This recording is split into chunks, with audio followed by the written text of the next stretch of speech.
Hey, how y'all doing? It's your girl, Didi Leggett, aka the Core Queen. We are back with another episode of the Core Queen Chat. And I got one of South Carolina's own. Look, y'all. He is one of the finest legendary members of this state. He is a pastor. He is a frat brother. He is Pastor CT Kirk. Welcome to the show. Thank you so much for having me on. You're I've arrived. Don't you start me here today. I'm following somebody now. Oh my goodness, you a mess. You've been trying to get on for a minute, and I think this is the perfect time. All right. I think this. What did it say? Such a time as this. That's right. Yeah. It's ordained. There you go, divine timing. Well, for those of you who do not know who Pastor CT Kirk is, I'm gonna let y'all know a little bit about him. Pastor CT Kirk is a native of Rock Hill, South Carolina. Don't y'all ever go there, okay? He is the pastor of the Sanctuary of Life Outreach Center located in Rock Hill. He is married to Dr. Monique. She's a bad one, y'all, and they have 3 children. Pastor Kirk is also a 6th grade teacher. Y'all, he be showing out in that classroom. Them kids love him. At South Middle School, a member of Kappa Alpha Psi Fraternity Incorporated. And I hate to even say this out loud, y'all. He is a fan of the Dallas Cowboys. Oh, my God. Go Birds. Fly, Eagles, fly. Super Bowl champs. Stop.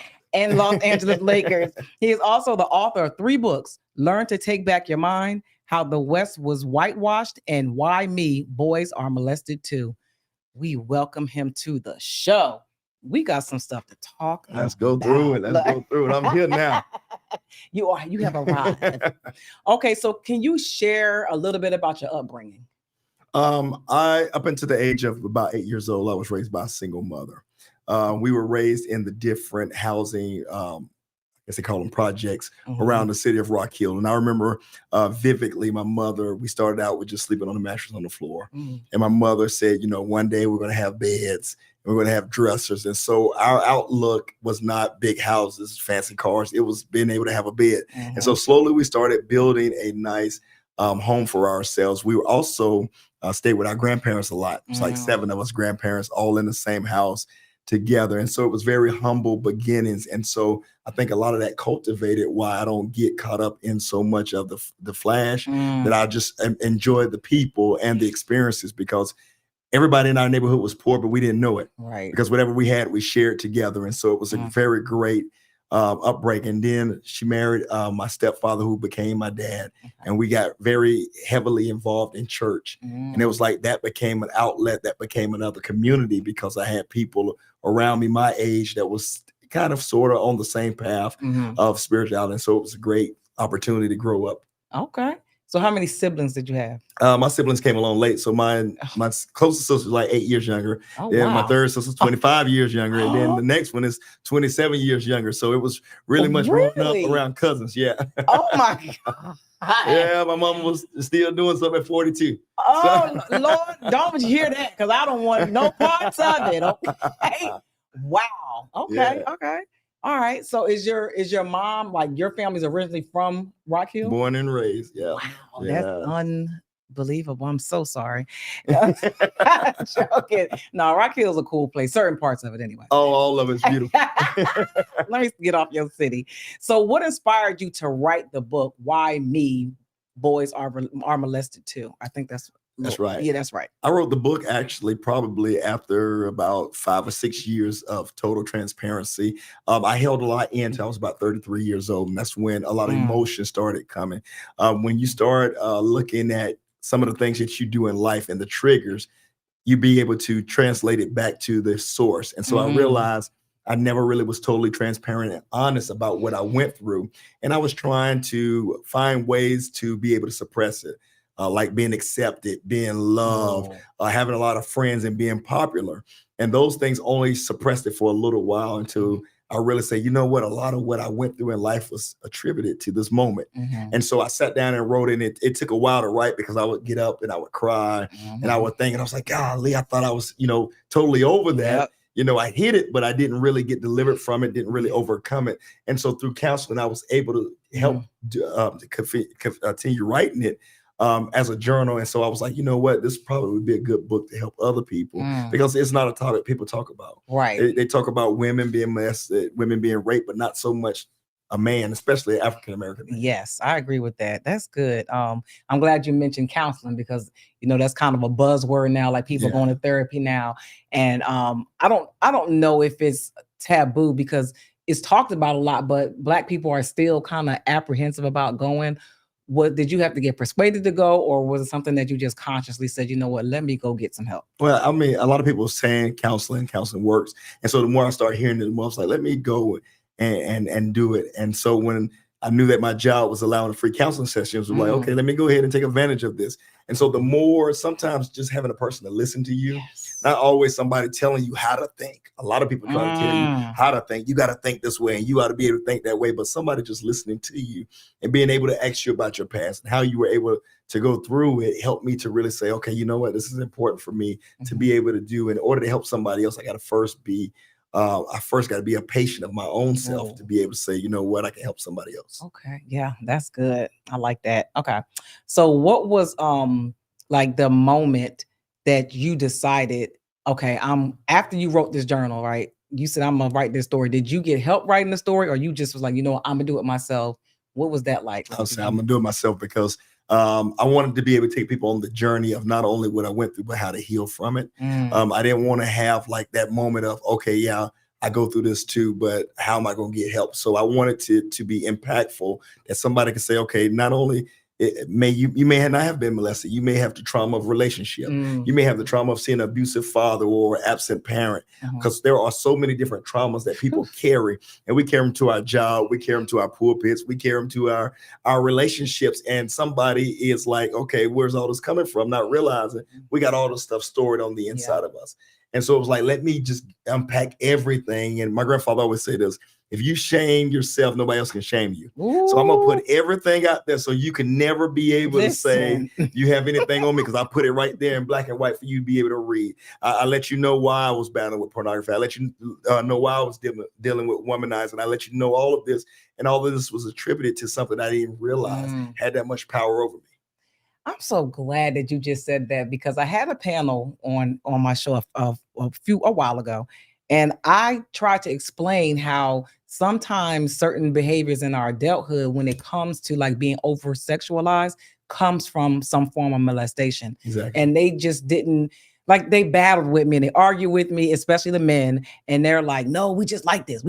I'm like, that's not a natural human response to something. Like, you don't just show up like this. And they said no, and they tried to like give an example of lions in the jungle. And so it was just like, I'm telling you, I was like, I know maybe some people aren't ready to have that conversation, and or like you said, the shame and the guilt, they may not want to admit it. But I just know certain things in my experience, because I do have a degree in counseling, like those things are correlated often. Yeah. And a lot of times we as Black men don't really see what genuine pure love looks like. And so the thing that I always say is pornography is always the fantasy. It is almost the derailing and the degrading of a woman. And for a man who does not understand what real love looks like, you think that is what love is supposed to be. And so we don't see our fathers opening up doors for our mothers, or saying you're beautiful. And so when you don't have that image, your mind is, okay, this is what real love looks like. And so it took me a long time to have to process, because of the things that I went through, that is not real love, that real love is pure, real love is growth, real love is being committed. And so a lot of people don't understand that is a trigger that comes from being molested or having an exposure of oversexuality. If you are 6 years old and you're watching porn, you're going to have a diluted mindset. You've been molested in your mind to think that this is normal. Yes. Yes, absolutely. The early exposure to sex is definitely a form of trauma that people don't really, I think they try to normalize this for boys. It's like, oh, this is how you be a man. So yeah, I had so many guys that came out later and said, you know what, I was molested by my daycare sitter. She was a girl, and most people told him, oh man, you should have been feeling proud. You had an older woman. Oh my God. He's like, no, I was touched, and it was unwanted touching. And so I was like, I put that in the book, because 1 in 6 men in America are molested, and a lot of them don't say anything. And so you see things played out in relationships. You see things played out in their mind that they can't even nobody talks about it in our culture enough to be able to say, okay, you know what? Let's normalize these conversations that, yeah, you're going to hurt some people by telling the truth. Yeah. It was not right what your uncle did. It was not right what your cousin did. It was not right what the little girl did. That was not right. And we try to say, you know what? I'm going to feel shame. I'm going to feel humiliated. People are going to get mad at me. And so we keep it in. Yeah. And then we're the damaged one. Yeah. And that's that victim blame. And we hear it often. Like they normally, the first response is, well, why didn't you? Well, why didn't you? Like, what? Yeah. I was a kid. Yeah. What would you mean? Yeah. Like, yeah, that's good. I like that. So how did childhood trauma like first show up in your life? Because I'm not sure if it was that event or something else happened. Did you have other childhood traumas? I think that event started me on a path of indulging into pornography, indulging into a lot of lust. I think it was built upon that. I didn't realize it then because I thought, okay, I'm just 6 years old. They said we were just playing. Wow. All right. And so we were just playing. So I was like, okay, then all the rest of life, I didn't realize the haunting of, okay, that moment opened up a door. And so I remember me and a best friend at the time had open access to his dad's pornography closet. And so we're watching, at 12 years old, we're watching as much as we want to watch. And it was like, it was growing and growing and growing on the inside of me. And so I think that trauma birthed out just an unreal imagination of what I thought love was and what I thought life was supposed to be. And I think a lot of times when we're not taught how to deal with trauma, it plays out in different ways. We start settling for different forms of love. We start settling to create the person that we think that everybody wants to be. So I went real big into trying to be everything everybody wanted me to be. Oh, I'm going to be sold out for the community. I'm going to be the best pastor. I'm going to be the best preacher, not realizing all that came as a seed of the trauma. Oh, that's big. So I was faking it for a long time, not even realizing I don't even like me. Wow. Yeah, that's major. Oh man, good Lord. That just hit something. Okay. Yeah. That just connected some dots for me right there. Ugh. That's what my therapist was trying to get me to hear. Like you are overexerting yourself because there is some trauma that you're not willing to deal with. So you're overexerting yourself and doing all these things and being this big something because you're not dealing with the thing. That's right. Yeah. Wow. Okay. And it's so common to happen. We see a lot of people chase what they think people want. And at the end of the day, they're not even satisfied with themselves. I always token it to Robin Williams, who he could make everybody laugh. But when it was his time to make himself laugh, he couldn't even make himself laugh. And nobody cared about the real man because he was so busy making us laugh. And I was like, I don't want to live my life where everybody's loving the preacher. Everybody's loving this. But at the end of the day, I don't have a sermon for myself. I don't have a thought for myself. I don't love myself. And it was like the only way to break free from that is I got to deal with that 6-year-old boy and help him heal so that the grown-up man can heal and be able to go forth. Okay, now it's a friend that even if you don't achieve everything you want to achieve, you live a good life. You know, you got peace with your children. You got peace at home. That's a better life than trying to be what everybody wants you to be. Yes, it is. Oh my God, that's good. That is good. So how does childhood trauma typically show up in Black men, whether it's emotionally, relationally, physically? How does it show up in Black men? A lot of Black men have turned into a lifestyle that is not their own because of molestation and dealing with it. For me, it was a reverse opposite because I became more homophobic to the point that it was like, ain't nobody gonna touch me again. You ain't gonna touch my son. You ain't gonna touch this. And so a lot of anger built up on the inside of me to the point that it affected my ability to be sympathetic and empathetic to different people because of what I went through, because it was an anger on the inside of me, especially because I didn't get an apology. And I think a lot of times we function our lives on, well, I'm gonna be all right if you apologize to me. But I want to tell all your viewers this day, you got to be able to go forth even if you don't get the apology that you think you deserve, because everybody is not going to apologize to you. There are some people that's going to die and you'll never hear, I'm sorry. And I think for Black men, we're so wanting. I remember I wanted my biological father to hold me and tell me he loved me, you know, and that came later in life when he got sick and eventually before he died. But I remember my little sister, his daughter, I would look at her and she was like, oh, daddy got me these gifts. Daddy got me this. And here I am now. I'm 27 years older than you, but I'm like, man, you ain't never get me no truck. You didn't get me the Transformers. And so a lot of resentment on him came about to her. And I think that there's a lot of Black men, especially when we go through trauma, we get resentful. And a lot of times it comes off on the people that we love the most or the people that's closer to us. And we can't rationalize that, hey, I'm not being attacked by the people that love me. They want to love me, but I got this armor up. And so I can't really express that, hey, I'm hurting, I'm suffering. So let me go out and try to be great. Let me go out and be the best community worker. Let me go out and be the best author, the best actor, and all of this. And look at how many people are really hurting that's in high places because they can't deal with the trauma. You are in line, because in Hollywood, we keep seeing these breakdowns, these meltdowns, suicide. Yeah, it's, oh man. You know what I mean? I'm like, give me $1 million and I'm gonna show you what happiness look like in here. and it's just that real. It's a lot of people that are smiling right now that are crying in the inside because they have created an alter ego of their real self in order to hide. You better preach. What a collection. Should have had one here for the pastor now. Good Lord. Okay, so what are some of the emotional or mental masks that you've worn as a result of your trauma? Oh man, I would smile, try to be the comedian, trying to be the support system for everybody, and then go home and had no support for myself. Listening to everybody's problems, but too afraid to share my own. And I'm currently writing a book about males being vulnerable. I was scared of any kind of emotion, crying, any breakdown, because I was putting on a mask. I was preaching beautiful messages, but a lot of time going home and they wouldn't even have an impact in my own life. And so and then when I think social media, it can have its good and its bad, but I think that sometimes, especially if you went through trauma, you can be looking at somebody else's lifestyle and all of a sudden it hits you like, and I'm not good enough. I'm not worthy. Look at it. And we don't realize it's everybody's highlights. Like, I'm not going to put on there, I got fired. I'm going to put on there, I got a brand new job, you know? And so it's a lot of people's highlights. And if you are not comfortable with yourself and you have not overcame things yourself, you're going to look at other people's lifestyles and you're going to get jealous. You're going to be covetous and you're not going to celebrate. This is why we're in the era now where we can't celebrate anybody.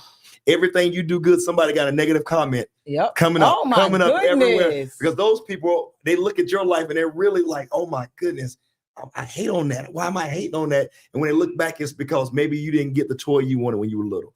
Maybe nobody hugged you. Nobody told you were beautiful. And I think for us parents, we got to put that in our children. That's the way we break cycles. I love you.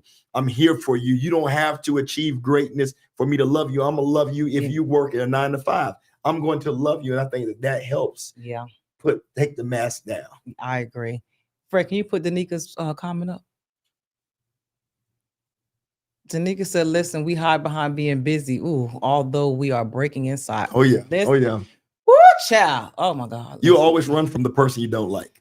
And that normally is yourself. When you don't like yourself, you're going to be busy trying to appease, trying to do things. Because people told us this. They said that an idle mind is the devil's workshop. In order, they told us you be busy and the devil won't mess with you. No, the devil will get in your busyness and keep you so busy from learning, keep you so busy from growing, keep you so. And I liken it to the conversation that we had. Look how fast our children are growing up.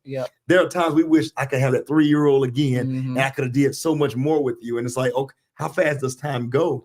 And so when you're being busy, you miss out on some precious moments. There were times when I would host an event, everybody was having a good time but me, because I was so busy trying to make sure everybody had a good time. Because again, nobody told me that a part of trauma is trying to be accepted, trying to be loved. And people don't understand, why is that woman being abused so long? She's looking for acceptance. She's looking for love. There are tunnel visions that you can go down where you can't see nothing but what you're looking at. You don't see everybody else saying, oh, you dumb. Why are you not functioning? What are you doing? And you're like, I'm just in love. I'm just trying to be at peace. I'm just trying to be at happiness. And then you go back and say, wait a minute, I know where it started. It started at 6 years old. I just didn't know how to deal with it. That's what I kind of got when I was trying to figure out certain things from my childhood. And we talked earlier about how Fred used to get on me about being insubordinate and just settling for certain things. And I didn't realize, because I never really got it as a kid. Like I wanted somebody to accept me. I would take whatever small, little, anything I can get, because I never got it from my mom or dad. So those things connected when I wrote my book. So that you are speaking so loudly to me right now.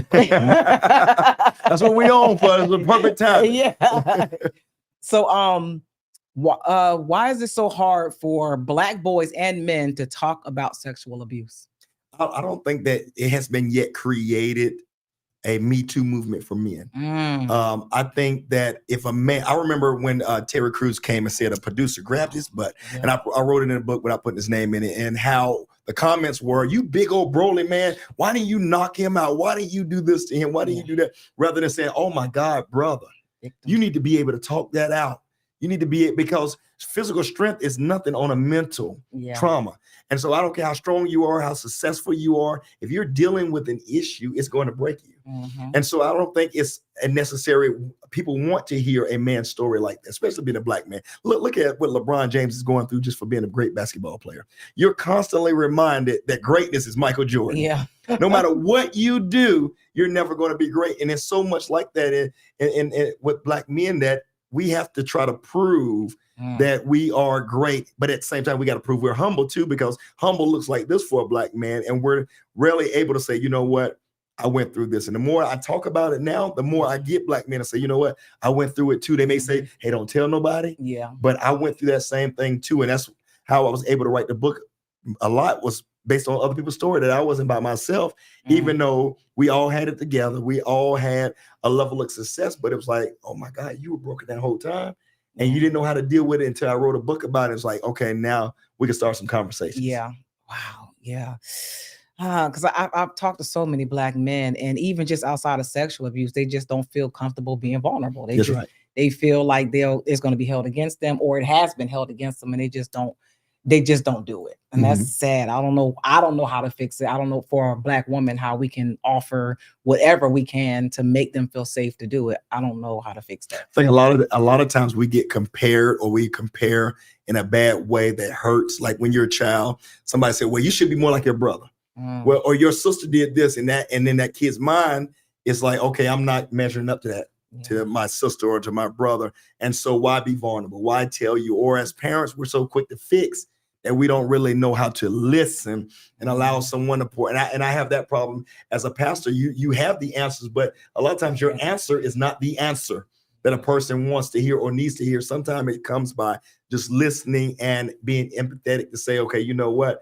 I might not have been where you are, but I have been through a certain situation that I know where you are. And I think that's what fixes the world. That's what helps us all when we're saying, okay, I may not have went through what you went through, but I went through something. And I'm sure that if you need somebody to talk to, I needed somebody to talk to. Let me be that person for you. Right. I think the biggest thing is a lot of people aren't empathetic. No. And that's why God has to humble them by putting them through something similar, so that then, okay, now I understand. And now I can be empathetic because I went through it. That's right. So, and a lot of times people are like, why am I going through this? Well, just wait a minute. You're going to see why. It's going to come. God don't do nothing without a reason. It's coming. Okay, so how has religion played a role in the silence of sexual abuse of Black men and boys? For me, it was because it wasn't dealt with in a sense that Christ will heal you from anything. It was always the play on the devil. And so any real emotions were considered demonic, more so than you're going to go through these things in a human experience for God to be able to build up your testimony. And so what I try to preach is, in order for you to move forward in this, it's not about you speaking in tongues. It's not about you running, jumping, and shouting. It's about the lifestyle that you live from this moment. It's about you being able to say, okay, I understand that the attacks are going to form against me. They're not going to prosper. They're going to form. Because the Bible says that the weapons will form against you. It didn't say they will prosper, though. And so you got to be able to know that even in as spiritual as you may want to be, as much as you go to church, that you're going to go through real life situations as long as you are on earth. Jesus did not escape his own pain. He suffered, he bled, he cried, he went through all of these different things, and yet he was the perfect one. And so here we are, not the perfect one. We're going to go through those things, and we're going to need the help of Jesus. And I always say this, a lot of times the religious people don't like Jesus. They like the religion, but they don't like Jesus, because Jesus said, what? Feed your neighbor. Jesus said what? Love your enemy. Nobody wants to go through that. I don't care how Christian you want to be. You don't want to love somebody who is putting you down. Nope. You don't want to love somebody, especially when it gets back to you. It's easy to run, jump, and shout over houses, money, and cars. But to let somebody tell you, oh, okay, I want you to dance on the fact that they just lied on you. Yep. You ain't there. You want to go fight. You want to cuss out. You want to go to social media and leave your subliminal message like, I don't care who. And I think a lot of times people use success to be able to say, look at this hater, rather than, oh no, I made it myself. Right. I want to show everybody who came against me that I made it. And that's not real success. Right. I remember, and I wrote this in a book. I remember a little boy watching the Murray show before he did all the baby mama stuff. Murray would have people come on and somebody who gave you trauma in your past, your bully, they would bring them on so that the bully can see what you look like 20 years later. Oh, I remember. You remember that? You remember? Yeah.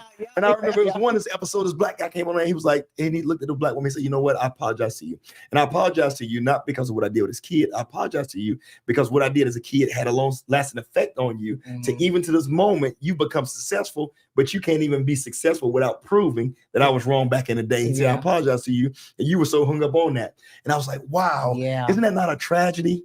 To go your whole life trying to prove somebody else wrong, that you can't even enjoy your own celebration. And I think that that's what religion sometimes can do to us.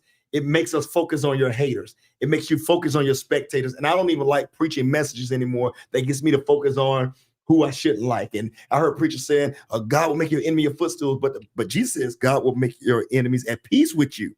So do I want to step on you or do I want peace with you? Give me the peace. Give me the peace so I can go to sleep at night without wondering, let me show my next success so you can be mad, you know? And so I learned that until we get the pureness of what Jesus taught, then we're going to be missing it trying to get a look, an image, because mostly everything now is about an image. Oh my goodness. Everything superficial, surface level.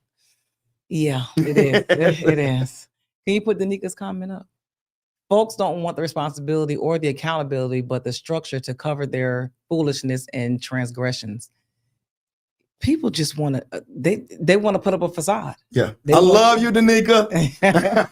They just want you to see what they think you want to see, but they don't want to show the real. And the crazy part is anytime somebody shows their authentic self, that's what really gets people like to support them. That's what really gets you out there. So I don't understand why you would fake anything anyway. But I think a lot of times people look at success according to what they've seen and what they've taught. What we see now that if success was really the story and being able to go before it, then so much of the exposure afterward wouldn't be a lasting thing. A lot of these celebrities now are getting exposed because their issues were hidden so long and covered up by money, but money will only bring to light every issue that you have.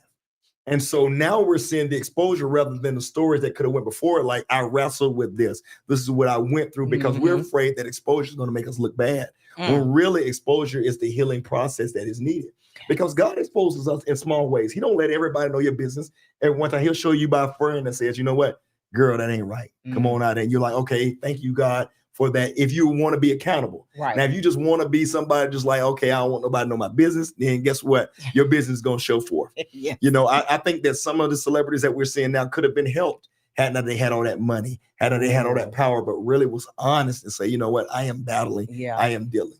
Yeah. And I've heard like a lot of the celebrities, and of course I know a lot of them, most of them get that power and that money and nobody around them can tell them anything. Like, they won't listen to anything. So it was like you're watching a train wreck and there's nothing you can do to help. Somebody could have told Michael Jackson, you're beautiful. You're beautiful as you are. You're special. And could have changed his lifestyle. A lot of celebrities don't have that realness. And I find out now we have a society where people are too afraid to hold each other accountable. So it's like, well, I'm not going to tell Dee that because she'll lose friendship with me and she'll get mad. And sometimes you got to be a friend and say, you know what, you're going to get mad, but I'm going to tell you the truth. You know, if you come to me, you're going to get the truth. And I think a lot of times that hard truth, it hurts first. But then when you process it, it's like, God, I think they was telling the truth. Let me go fix so as a pastor, I keep people in my circle like, don't let me get big-headed. Don't let me get where I'm not humble, because God can pull all this down overnight. Listen, like that, suddenly. Yeah, I agree with that. Let me see what I got for you next. How did shame and guilt show up in your healing process? Oh, Lord, a black man, a pastor, a father, a teacher gonna tell his truth. Wow. The shame of, oh my goodness, I'm finna open myself up now to every student because it's social media driven world. So they're going to be able to see every TikTok video. They're going to see the books and oh my goodness. And so that shame was very much so. I remember somebody contacting the person that went to my church and said, how are you going to let him volunteer at a that's my alarm system. Fred, can you turn the alarm off? I'm like, what is that? That's how I overtalk.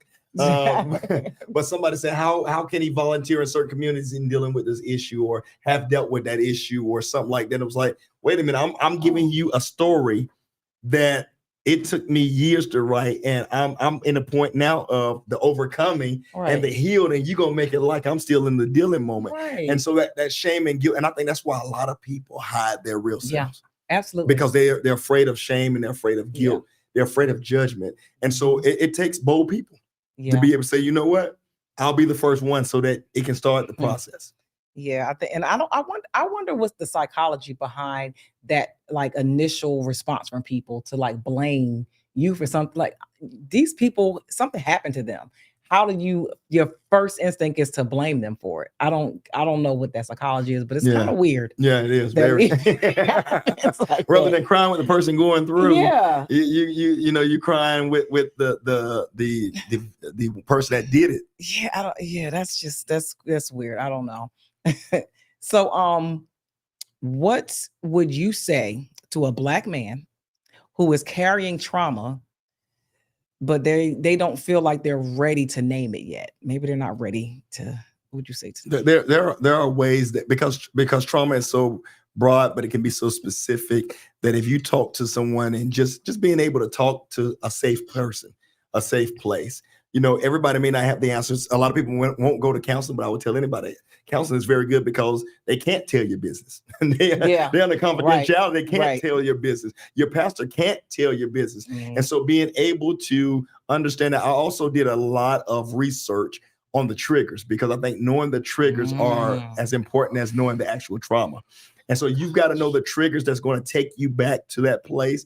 And those triggers can be anything: losing a job, somebody not telling you you're great, you're doing something great, not getting a pat on the back. And so I would tell a Black man, first of all, you got to have a place of safety.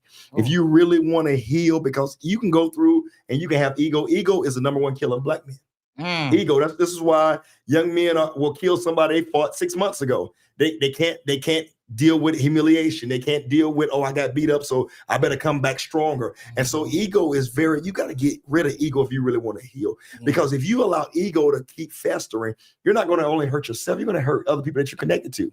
Your sons and daughters are never going to get the real pure you. Your wife or girlfriend is never going to get the real pure you as long as you're putting on a mask because you think that's who everybody else wants you to be. And so you're going to go through life and you're going to be hurting other people. A famous saying says, hurt people, and heal people, heal people. If you're hurting, you're going to hurt other people. And so in order to heal them, you got to be healing yourself first in order to be able to grow and to be able to fester and be able to move forward. Yes, indeed. Goodness gracious. Did Danica say something up there? Oh, okay. Yeah, I agree with that.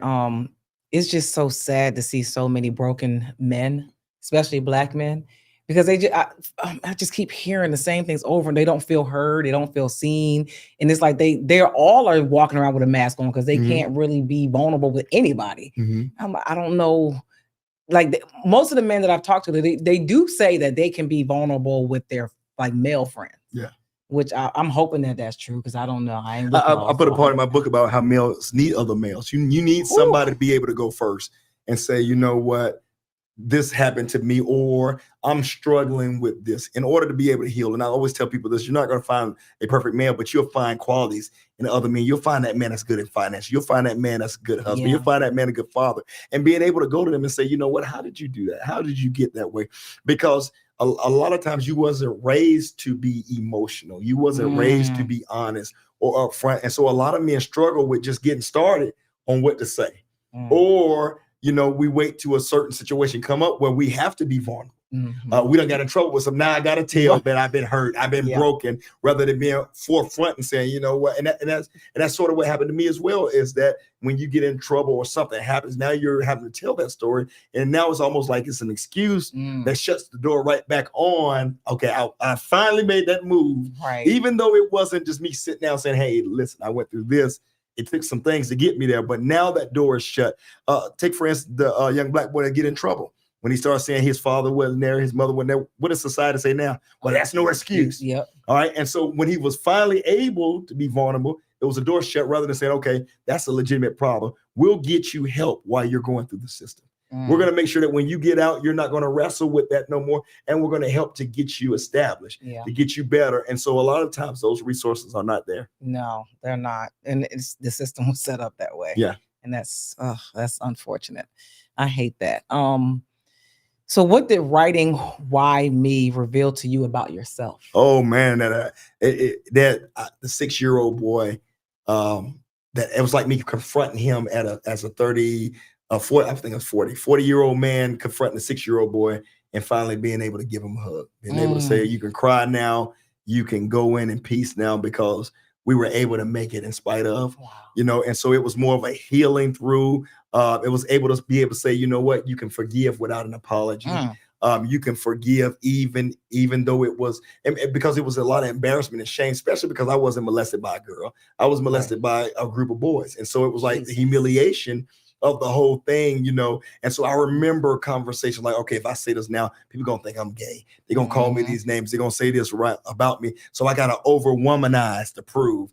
I got to get in all these relationships to show I'm the man. I'm cool like that. And I'm going through like that. And then, and then being able to find love and say, you know what, I love me. I grew up in the time where being dark skinned wasn't a popular thing. Right. If you wasn't like, I remember we were watching Beach Street and we were all on the bus. You too young to remember Beach Street. You might not remember Beach Street. I remember I say, I'm Turbo. And the girl said, you too black to be Turbo. And I was like, wow. And she's like, they Turbo. And I was like, well, Turbo was a star. Yeah, breaking. That was breaking. That was breaking. Turbo. Breaking. Okay, breaking. Turbo, Ozone. Ozone. Yeah. I was like, that's how old I am. And so I was like, oh man, unless you're light, you ain't really, popping. So all of that was coming down, caving down on already the low self-esteem that I had developed from the trauma. And so I guess the book was able to show me that you don't have to tap dance to be loved. Just be you. That God will allow you to be great, and what He called you to be, and that you don't have to tap dance around anything. Listen. Put your tap shoes away. I ain't tap dancing no more. I don't hear no music. You sound like my last guest from last week. She in the comments, Ramona. Shout out to Ramona. But she says she's surrounded our people now where she don't have to perform. Exactly.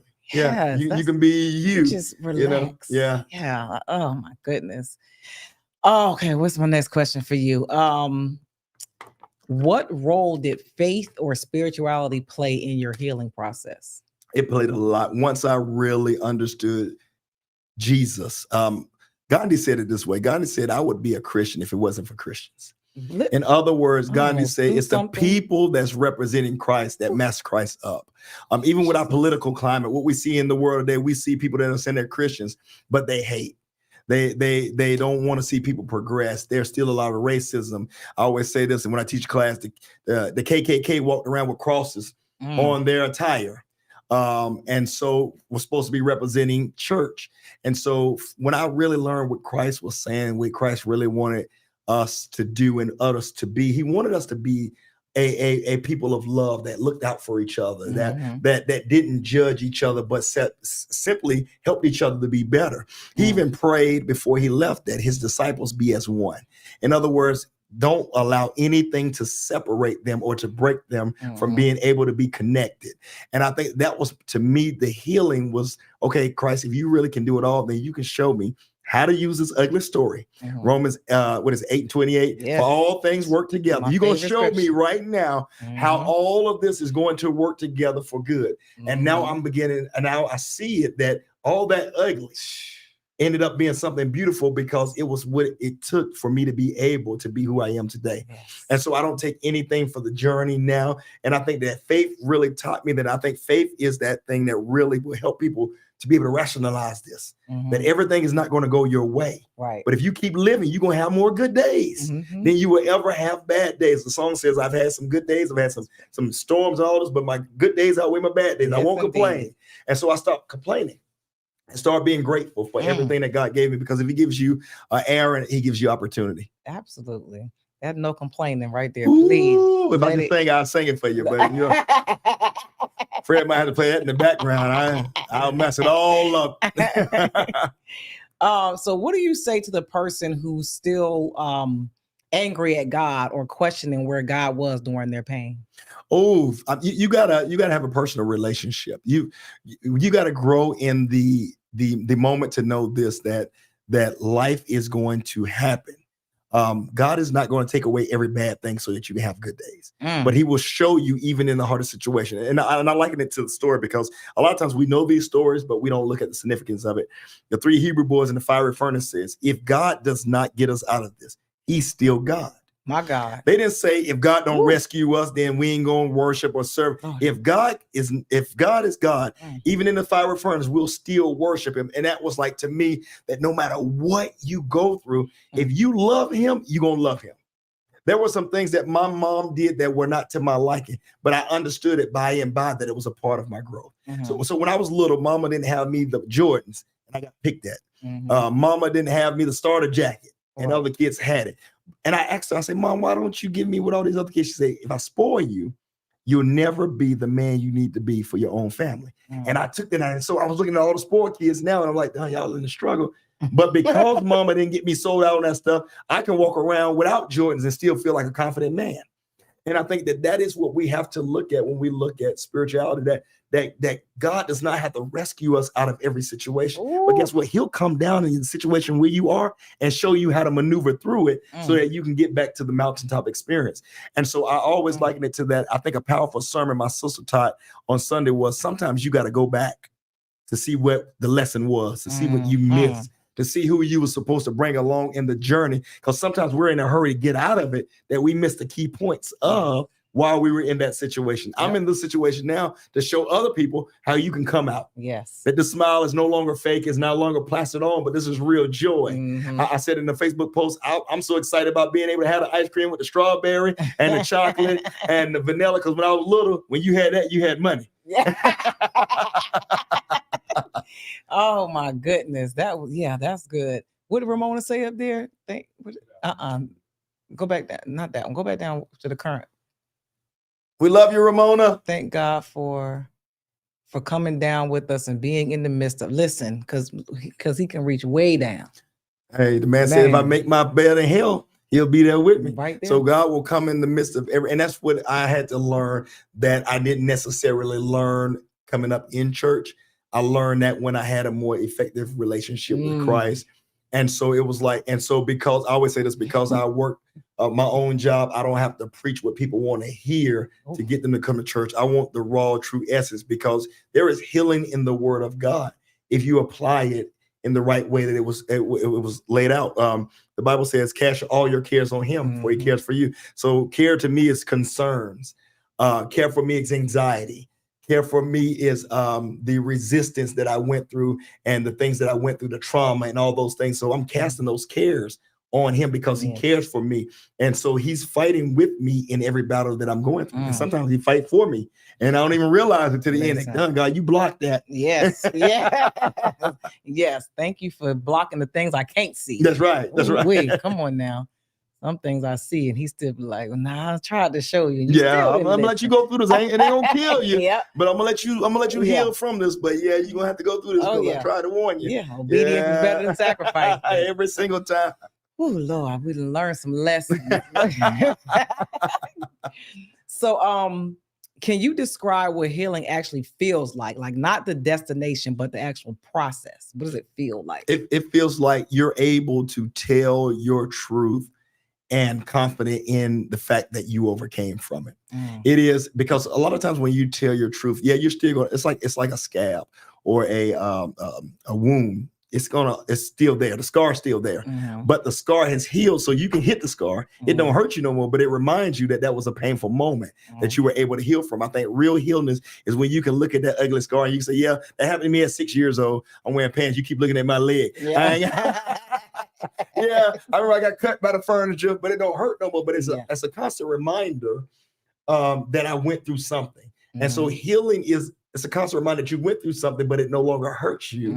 It no longer affects you the same. In fact, you can be able to say, you know what, I went through that and I went through that process. But if I wouldn't have went through that process, I wouldn't be able to show somebody else the road through that process. If I wouldn't have went through that grief, if I went through those hard moments, it's like you being in the service. You can tell somebody, hey, this is what you're gonna go through in boot camp. You need to be exercising now. You need to be preparing now. You need to be doing all this. You're not going to boot camp every day no more. You're not going back to the service, but you still have the mindset and the memory that, okay, I went through that, but guess what? Now I'm able to go back and show someone else how to heal and how to go forward. And it's an exciting feeling.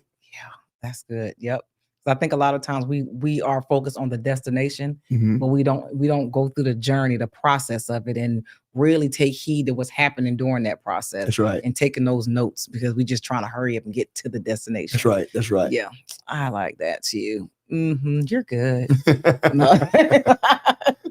So what has forgiveness of yourself or others, like what does that look like in your journey?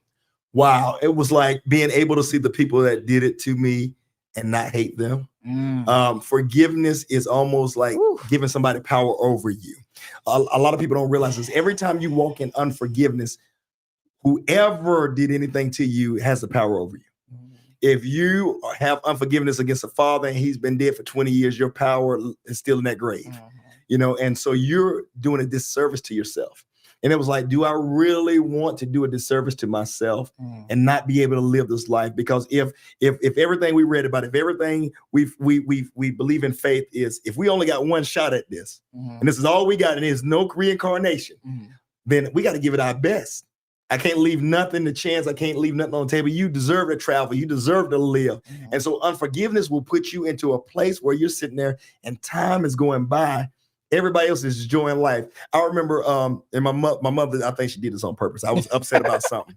And so I was like, I'm going to live a lifetime moment, lifetime to show Hallmark. Whenever they go, whenever they upset, Fred, they go to a cliff and they just sit there and magically somebody comes with the words and the answer. I say, you know what? I'm going to get upset. And I'm going to go out to the graveyard and I'm just going to sit there. And I went out there at 2:00 in the afternoon and here it was midnight. Nobody came and drove up, no lights. And I learned, wait a minute, life is going on. They still eating, they watching TV. And here I am still stuck in a bad moment or an unforgiveness moment. And so I was like this, you know what? I'm going to live. I'm going to move forward because ain't nobody going to send me a Lifetime actor or a Hallmark actor. In fact, you got to call somebody and be like, hey, man, I'm thinking about jumping off the cliff this while, man. You better come in 15 minutes on my jump. And they still might not get there on time. You waiting. Okay. And so I was learning then, okay, unforgiveness is going to come in forgiveness is going to come in different ways. It's going to come in first me healing. It's going to come in first me forgiving the situation and the moment so that I can move forward. And I had to learn again how to do it without an apology. Wow. There are some people that are not going to feel your hurt and pain. There are some people that are not going to care. They're never going to say, you know what, D, I apologize. I was wrong for that. And some people are going to come back in ways that you're going to be like, oh man, this ain't no real apology. What you want? And so when I was able to forgive the inner side and be able to forgive the situation, then it was like, okay, if I don't get the apology, I'm still healed. One thing you ain't going to take away from me is my healing. You ain't going to take away my peace.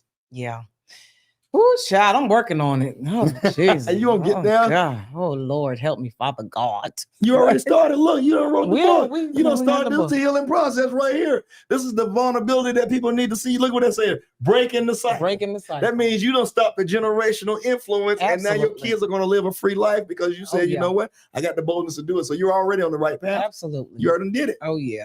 My kids are my reward. They have shown up and showed out. So the Bible says, kids are a blessing from the Lord. And a lot of times we don't understand what that means, but your kids will right a lot of your wrongs. And a lot of your wrongs, they don't even hold against you or don't even know about it. What I went through in the path and the journey that I went through, my son is not even nowhere near it. Losing virginity at a young age, being a womanizer at a young age. My son is not even living that because we had to break the buck. We had to stop the process. And I think that when we got healed, we were able to heal other people. Absolutely. I agree. I agree. Whew, how can family members and community better support Black men who are healing from trauma? Wow. First of all, I think that the community has to. First of all, we got to get back to being a community, get back to being a village. We got to start supporting and encouraging each other. I find out a lot of ways that people are healing now is when people, you might not even do nothing great, but somebody might throw a Facebook comment about how great you are. And you're looking at it like, you know what?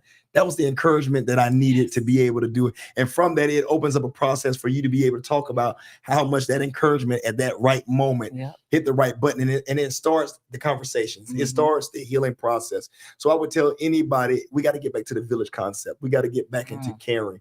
One thing that I no longer participate in is the Michael Jordan, LeBron James comparisons. Because I'm like, that's a trap. It's a trick because you don't see nobody comparing George Clooney to Brad Pitt or Tom Brady to Joe Montana. Why is it always the Black men or the Black women that are getting the comparisons now? Why we got to be Oprah Winfrey? Why we can't be who we are as just a great actor? Why are we always comparing and allowing us to be compared? And why are we always so quick to allow everybody to expose us without realizing, hey, this hurt. Come on now, this hurt is real.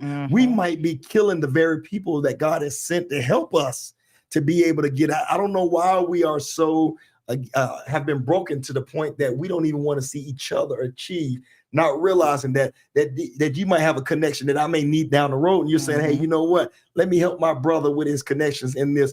But we're so quick to go after each other. And I don't understand how we got that way. Well, that's post-traumatic slave disorder. Come on now. Yeah, we're still in the trauma. That's one of the reasons. And I think also it's always been that way, but social media has amplified it. Yes. Because now everybody has a platform, everybody's important, everybody got something to say, everybody's opinion matters. It's like, no, we still need structure, we still need organization, we still need to have some type of hierarchy in the Black culture so that we know what rules to follow. There are no rules, there are no standards, there's nothing. Everything is just a free-for-all right now. And anybody can do whatever and everything, whatever. If I say it, it matters. No, sometimes it don't. It don't really matter. No. William brother said, sweep around your own front door before you try to, because a lot of times we're sitting in a dark room crying and complaining about somebody else who is doing what we should be doing. Oh my goodness. But we're jealous because God gave it to him because we weren't doing nothing with it.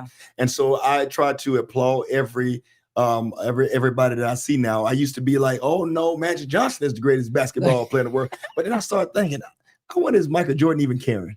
Does LeBron James even care? Does Magic even care? Yeah, you're great. So they're not even caring. And it was like, you know what? That's another scheme. I said on TikTok a long time ago, only Black men have to be humble. Anybody else can brag about what they do and be special. The Black woman who overcomes, oh my God, girl, you're great. The Black man, oh man, you got to be humble. Deion Sanders couldn't be Deion Sanders because he had to be humble. LeBron has to be humble. Everybody has to be humble. I mean, only Black men have to be humble in this world. And it's like, that's why we don't express ourselves. That's why we don't share. Now we're afraid to even be great because we know the moment I get great, somebody comes to tear it down. Tear it down. They're going to applaud when I go through one of those moments. They're going to applaud. You mentioned Deion Sanders, LeVar Ball. I'm like, these are Black men who have raised beautiful Black boys. Come on now. To be great. And y'all mad like that? They're supporting their kid. I'm so confused. LeBron James, son, why don't we complain about white men who do that for their kids? The Mannings have done it. Like, I don't understand why it's a problem. Yeah, I don't get it. Well, I think, maybe it's because they understand that at the basic level, Black men are just so much superior. They just are. Yeah. And if they do anything above that, now it's like, whoa, I ain't gonna never be able to catch them. That's right. So, That's right. You know, y'all are like the most sought after people on the planet. So. Oh yeah. I mean, it works that way. And when I was dealing with the trauma and dealing with the triggers, it was like, okay, our church is doing stuff great, but I can't say anything about it. But the mega church can say what they do great, and everybody looks at that. So when I started saying, you know, we're doing outreach, it was like, well, you should keep that hid. If you were really doing it for God, then because here I am, a Black man doing it for my community. Here, go ahead. Well, where does that say that in in the Bible. God was all out in the street showing people his miracles. Exactly. He wasn't behind closed doors doing that. But again, I realized that it was to suppress me as a black man because I'm supposed to be humble. I'm supposed to be this and I'm supposed to be that. With all due respect, Pastor, pop your shit. Oh my goodness. I'm just saying, listen, I don't know. I'm just be curious, like, when church people read the Bible, what do they be seeing? Like, what are y'all reading? What Jesus are y'all reading about? Because the one I read about, he was in these streets. Mhm. Everybody knew about him.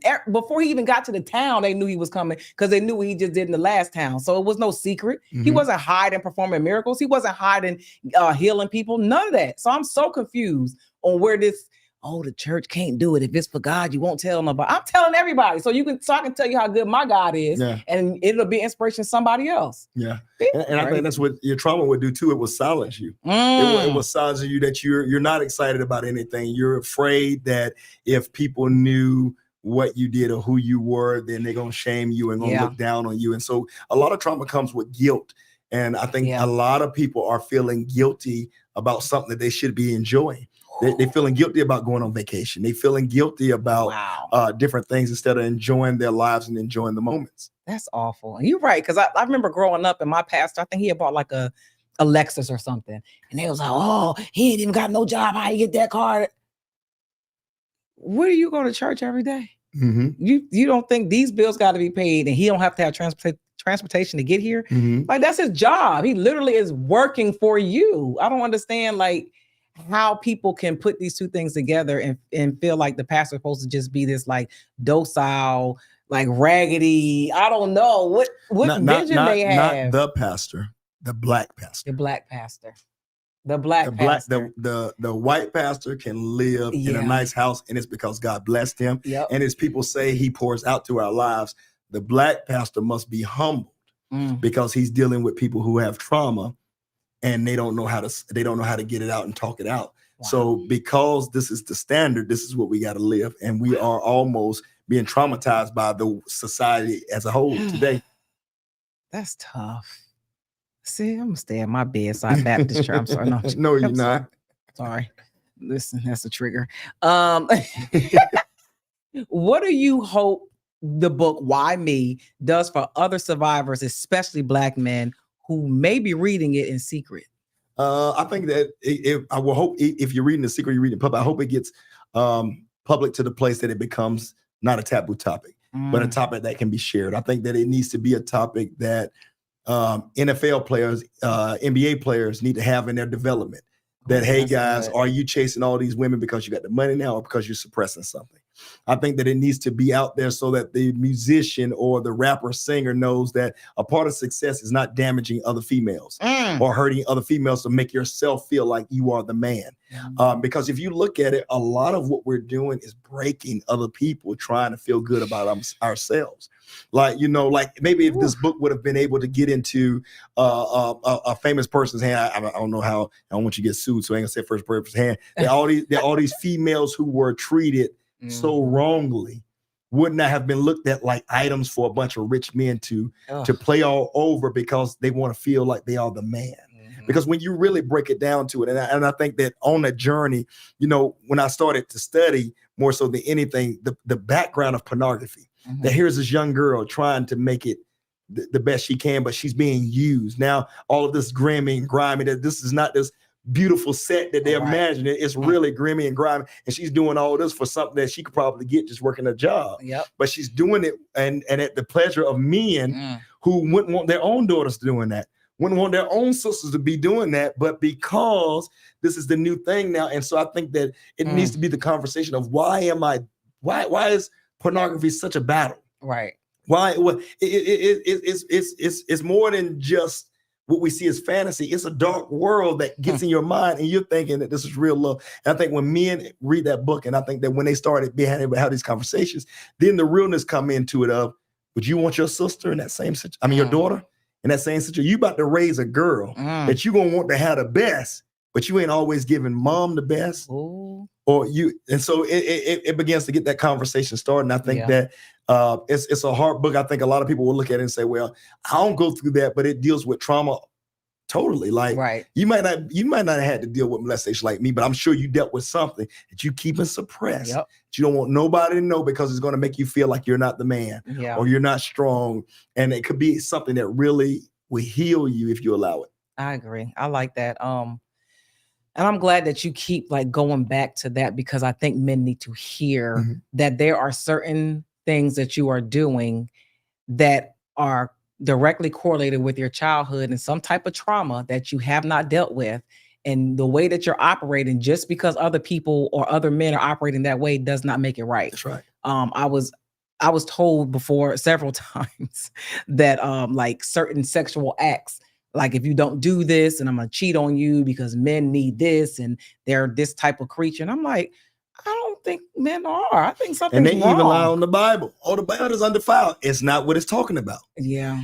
Remember in biblical days, you had arranged marriages, and most likely you went into a marriage as virgins. Right. So everything in the bed was pure because you're both learning. Right. It wasn't all this consuming of pornography. Then you bring that to the bedroom, or you're bringing everybody you slept with in your past to the bedroom. Because when we get married now, it's not two people getting married.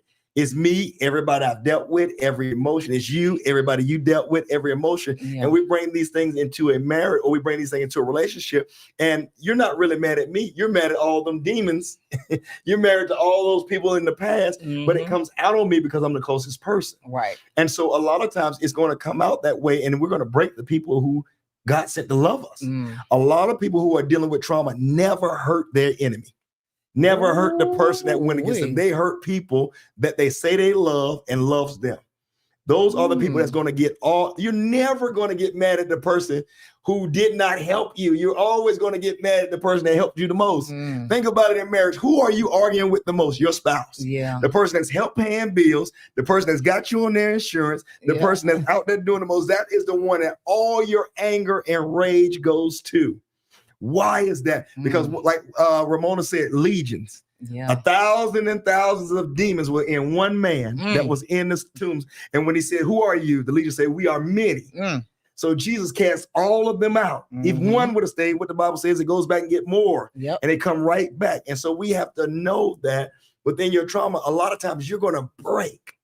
This is why that husband was flirtatious. This is why that husband was in the inbox, because he was broken but didn't know how to deal with it. But guess what? It hurts the person he's connected to the most. Wow. Why? Because he can't deal with himself. And no matter how much money he gets, how much fame, how many likes, those things are temporary likes. You can have a post go 900 and make you feel good. Your next post go 3 and you all of a sudden in the gutter. Yep. Let me erase this one. It didn't do good. What did I do? I got, oh my good. You ever been that way on social media? You're like, dog, I said this and everybody was expired. Now I'm saying something else and it's like, oh, they do. And I remember in church, a Sunday crowded. Next Sunday, few people. Oh man. One Sunday they shouting on preaching. Next Sunday nobody's shouting. Low self-esteem. I heard your viewer said that when I was watching the show. You say we needed that. We needed people to shout and run on preaching because it made us feel good about ourselves. I didn't realize, man, you trying to. This is what appearance looks like. This is what greatness looks like. This is what it looks like when you compare yourself to T.D. Jakes or you compare yourself to Jamal Bryant. This is the effects of it. Yeah. That when you don't get their response, it goes back to that little 6-year-old boy. Who, after he was molested, went back to the grandfather's house. I grabbed a tangerine and went back and shared it with the boys who had just molested me because I so wanted to be accepted. Whoa, that's heavy. Jesus.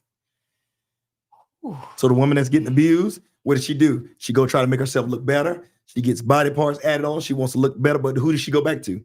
The man that abused her. That's the acceptance that she wants. She don't care about the other people that love her, that value her. She wants that abuser to see, I'm beautiful, I'm special. And that was the same way that happened to me at 6 years old. I wanted them boys to know, listen, y'all still my friends. We still gonna hang out, but they did the most horrific acts.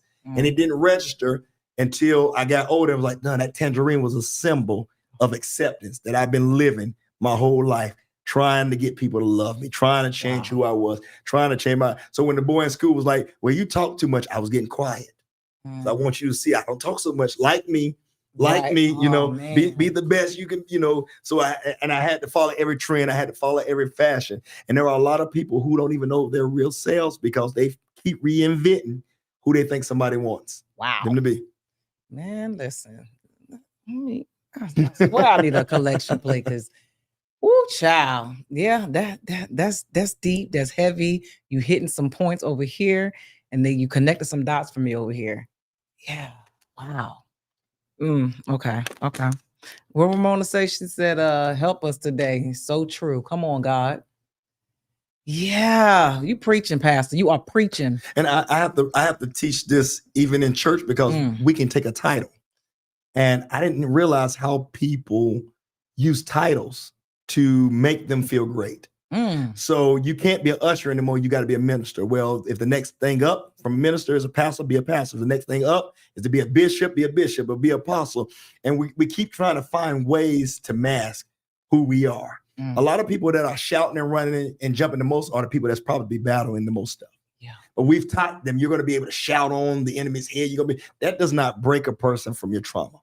You can play music right now and start dancing and shouting, but that's not going to break the real conversations that I got to have with myself. The way that I've really got to go home and then view myself and look in the mirror. And that's the daily growth. And that's the daily process because the manifestation don't come until we get home. All right. So all of our life on earth is the process of trying to be better, trying to be greater, and trying to find love and acceptance within ourselves. And so you're never going to break free from that. No matter how much you try to add on to that, you got to know you love you at the end of the day. Because we can celebrate LeBron James for playing basketball, but when he retires, are we going to celebrate? If we don't know, none, all I know is the basketball player. Right. And I was like, dog, my granddaddy died as a preacher. All he died was a bunch of suits in the closet and a bunch of books. Half the people he inspired and touched wasn't even at his funeral. And I was like, it's got to be more than just being a title. You got to be able to live. You got to be able to enjoy your life. And the only way you're going to do that is to be free. Absolutely. Amen. I need me a tambourine. So I got 2 last questions for you. Okay. And they are not my typical questions because I think this topic is just too heavy for that. If you could speak directly to your younger self, what would you say? Oh, I would say it was not okay what was done to you, and it wasn't your fault. Don't penalize yourself for somebody else's ignorance. I think, and I would tell my older self that. I would tell myself a lot of times that you can't keep recreating yourself to make people love you. Because you're never gonna find that. Yeah. If you love you, then allow people to love the you that you are and who God created you be, not the person that you're trying to be. Because the same people that say they love you will be the same people that watch you get crucified. Jesus fed 5,000 men, women, and children. So he fed over 10,000 people. They could have easily overpowered the Roman army when it was time for him to get crucified. But the person that cried the most was Mary. His mother. And so I learned then the people that are really connected to your life, do not overlook them for the people that you want to be seen by. I needed that. Thank you. Last question. It might be a couple parts on this question. What is your vision for the next generation? Part 1. I believe helping the next generation learn to be able to de-escalate and talk out situations. That's good. I don't need my young black men shooting each other. I don't need my young women looking at you on social media fighting each other. I need you to be able to say, you know what? We don't get along. Let's just stay away from each other. Let's be able to walk away and live. And I think that when I get down to the root of it, you didn't have a father, but guess what? Let's get you around some men that can be your father. Let's connect you to some programs that can be your father so that you don't have to go through life hurt. Because a lot of times we are just acting on our hurts. And whoever's close in proximity, I heard somebody say, well, why black people always killing each other? I say, why people in the country are always killing people in the country? You're only gonna hurt the people that's in close proximity to you. And if all I hang around is black people, then that's the person that I'm gonna hurt if I'm in close proximity. And so being able, and this is why church hurt is gonna be church hurt. If you in church, you're gonna be hurt according to where you are the most. You know, if you spend most of your time in club, you're probably gonna be club hurt. You know, if you spend, hurt's gonna be anywhere you are. So that's not isolate hurt as just in a place. It's a proximity. I'm gonna be hurting Rock Hill fast. I'm gonna be hurting Charlotte because I'm not in Charlotte.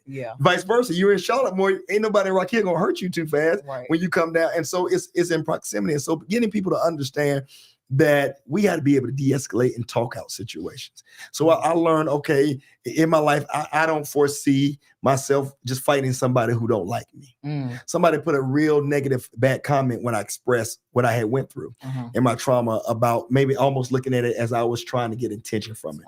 And indeed, you pushing your books and spending more money to sell your books than you make it from your books. We're not J.K. Rowling. We're not what's the guy named Stephen? What's his name? Stephen King. We ain't Stephen King. Ain't nobody coming to us saying I'm gonna give you an advance on the book. So if I get something boosted, it's out of my money, and I might be doing all this to get 5 books sold, and only get a cut of that from my publisher. So we're not doing this for attention.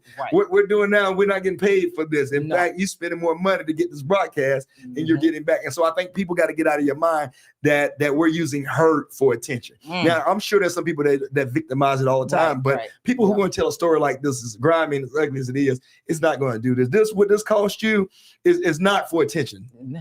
I'm sure the backlash and the heartbreak and all this, you could have left this in the closet and lived and say, you know what, I'm going to just be liked for who. But when you come to your truth, and that's what the Bible is. The Bible is a bunch of people's dirty laundry, but how God still used them. It's David saying, man, you killed a man who only had one wife and you had multiple wives. Jesus. But they still say you were a man after God's own heart. That Abram, your wife told you to go sleep with another woman, and now you done created this big old thing that's still going on between Israel and Pakistan, but God still used you to this day. And that's all the Bible is. And that's why I want people to understand it's not a bashing book.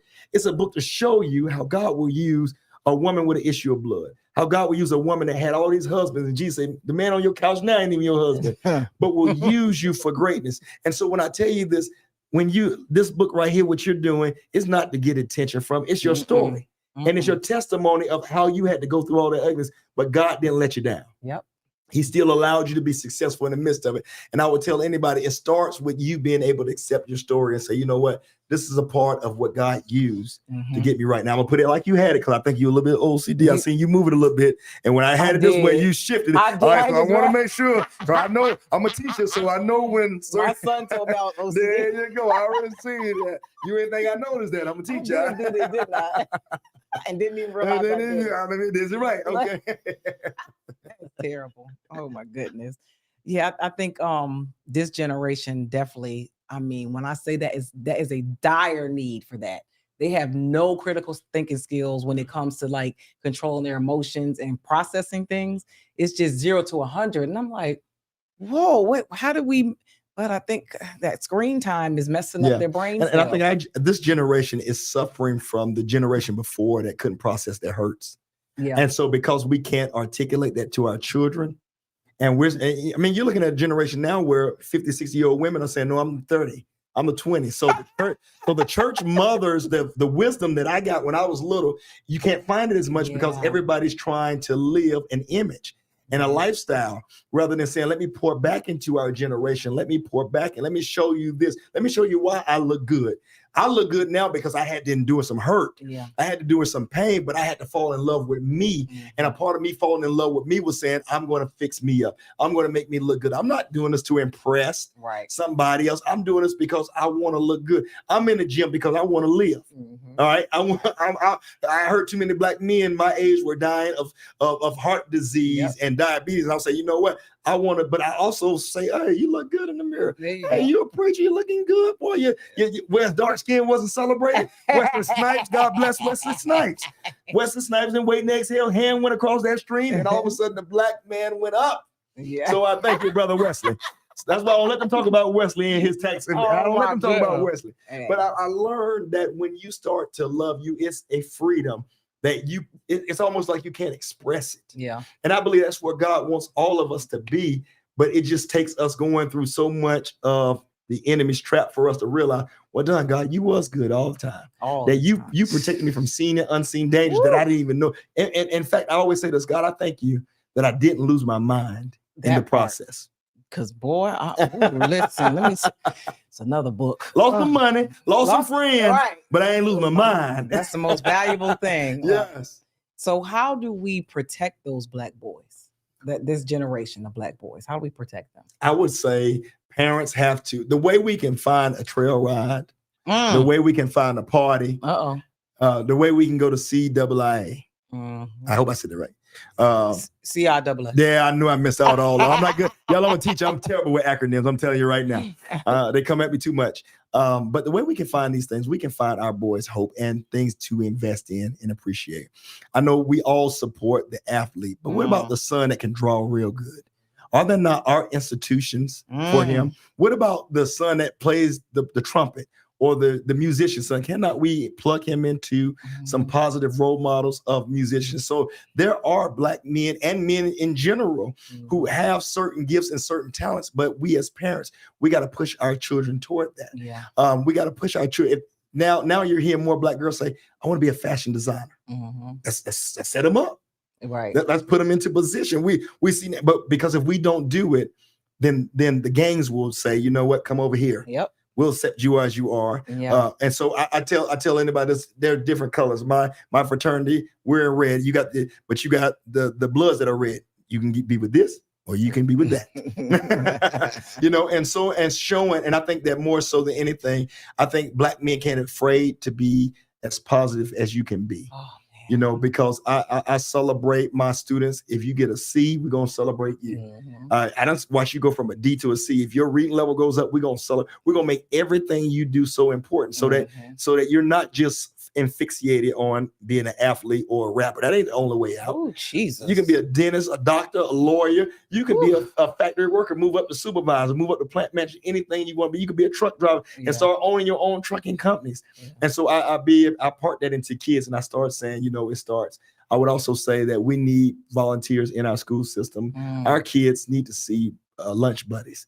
So many times the white kids, the Hispanic kids, when they getting ready to get an award, the whole family comes. I'm gonna tell y'all something right now. The Hispanic population is probably more connected than any demographic than we got right now in America.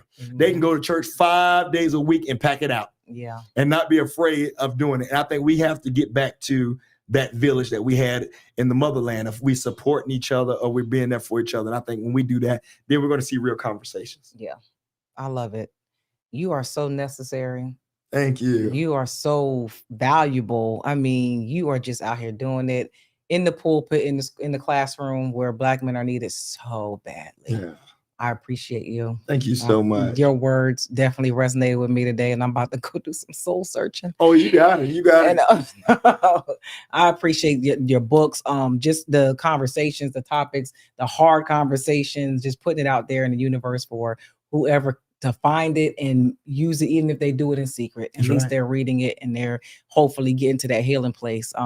Thank you for coming on the show. Thank you so much. You're awesome. I've been waiting on this moment. I've arrived.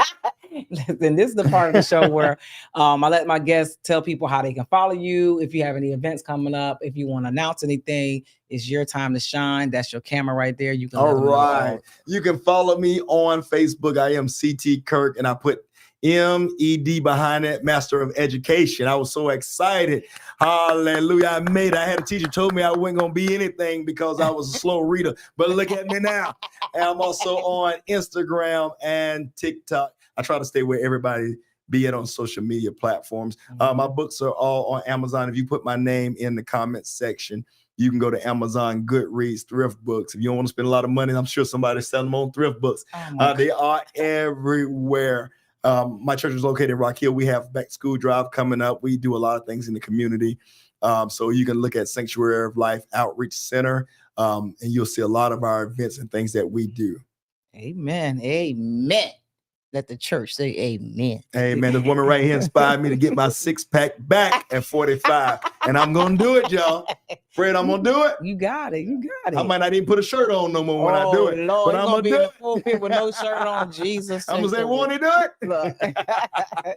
Well, y'all know who I am. I'm the core queen, Dee Dee Leggett. And I have a special announcement I was supposed to do at the beginning of the show, but I forgot.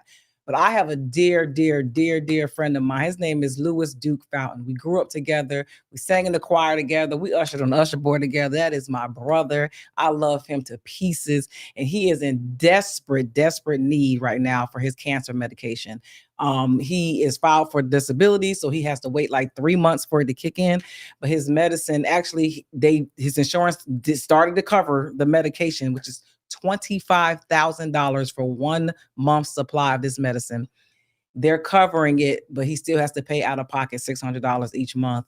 him and his wife are like pretty much exhausted. And that's only one of his pills. He sent me the list of his medicines. It's unreal. It is unreal how many medicines he has to take and how much money they are. But he's just asking for some help for that one pill because he has to come off of this other medication because it's killing his kidneys. So he has to get this new medication in his system ASAP. He needs $600 for the next 3 months until his disability kicks in. So if you can donate and help, his information's on the screen. His Cash App, his Venmo, his Zelle, it's right. It'll go directly to him. Anything that you can donate will help him. He is really in desperate need for this. And I told him I would do anything I could to help him get these funds up to help him for these next 3 months to get that weight off of him and his wife. So if you feel it in your heart to donate, please donate to my friend. When I tell you he's an educator, he is one of the bros. He's the what do y'all call them? The Q dogs. We ain't gonna hold that against him. No, we all make mistakes. He's a divine nine. So right. He's one of your brothers.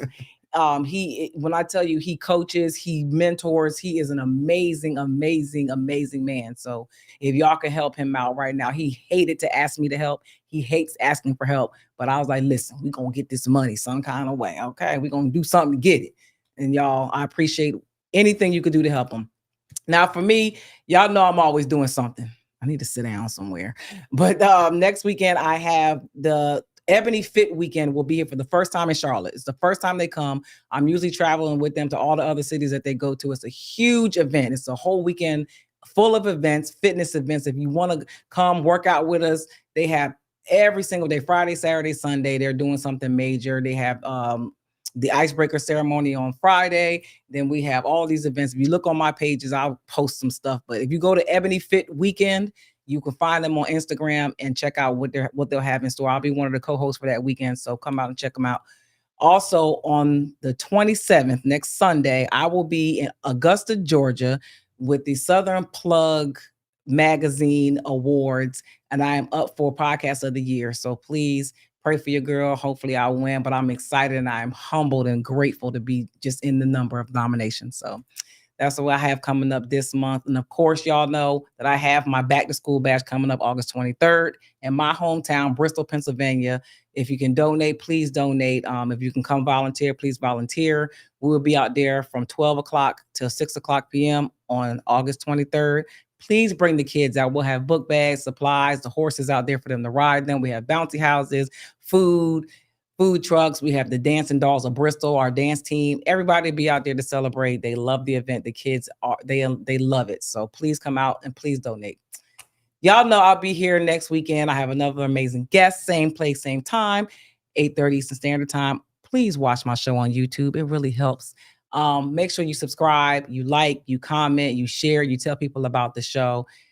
And if you want to be a guest, let me know. If I like you enough, I'll let you come on. But we're out, and I'll see y'all next week.